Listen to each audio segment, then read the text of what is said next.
Bonjour, c'est Ludovic, votre analyste graphique, et voici mon avis sur la paire euro-dollar. Alors, un graphique pour moi en unité journalière. Alors, le dollar s'inscrivait dans un range horizontal qui était bien défini, qui était situé entre 1,4 et 1,45, et s'inscrivait aussi dans un petit biseau ici, duquel on avait absolument noté l'importance de suivre une sortie par le haut ou par le bas. Alors il y a eu une première sortie par le haut à date du 26 août, mais malheureusement, le lendemain, on n'a pas eu de confirmation, on n'a pas pu franchir vraiment les 1,45 de manière très franche. D'ailleurs, c'était confirmation le lendemain que c'était un faux signal. En effet, on est revenu directement dans le biseau. Ensuite, on est descendu très fort sur le biseau, et ici, en date du 5 septembre, il n'y a pas eu de rebond sur le biseau. Au contraire, on a continué à enfoncer. Et on est venu directement dès le 6 septembre, c'est-à-dire c'est mardi, on est venu ici sur le bas du support, et j'avais signalé qu'il y avait une grosse volatilité. En effet, on voit la grosse bougie, on est monté sur un plus haut à 1,4281, on est retourné dans le biseau, mais on a poursuivi la descente. Ensuite, mercredi, rebond logique, rebond suite au contact et au support, et la M2 qui était là. Ensuite, jeudi, j'ai averti via le briefing une grosse alerte de vente qui s'est produite sur l'euro-dollar. En effet, on est sorti du support horizontal vers le bas, et la baisse devait s'accélérer. C'est ce que j'avais dit lors du briefing de vendredi matin, briefing que vous avez toujours avant 7 h du matin, ou en tout cas proche de cette heure-là, même parfois plus tôt, hein, parfois c'est en fonction de comment je me réveille.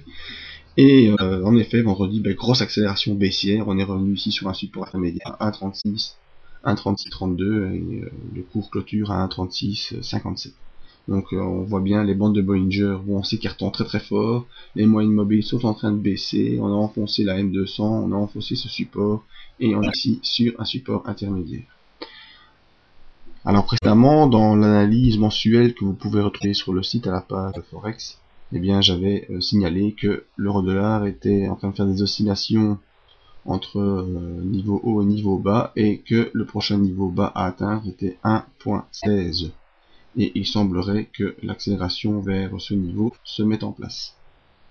Voyons ce qu'on nous donne comme indicateur. Eh bien le MACD, c'est très clair, il est en phase baissière, le signal est baissier, et on voit sur l'histogramme que cette baisse va en s'accélérant.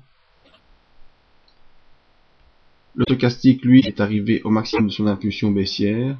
Le signal est toujours baissier, et on voit que la fin de semaine a été aussi baissière pour le stochastique. Le stochastique peut continuer à osciller ici dans cette zone de survente entre 0 et 20, ce qui ne remettra en cause la baisse actuelle. Donc tant au niveau du graphique qu'au niveau des indicateurs, on voit que c'est la baisse qui prédomine. Alors si ce niveau des 1,3630 est enfoncé, il faudra rechercher le prochain niveau de support qui est ici, vers les 1,3286.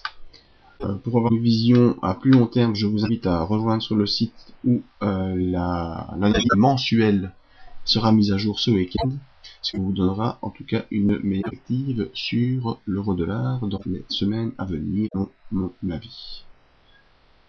Voilà, vous pouvez également venir nous rejoindre sur le site pour voir les analyses d'indices ou de matières premières.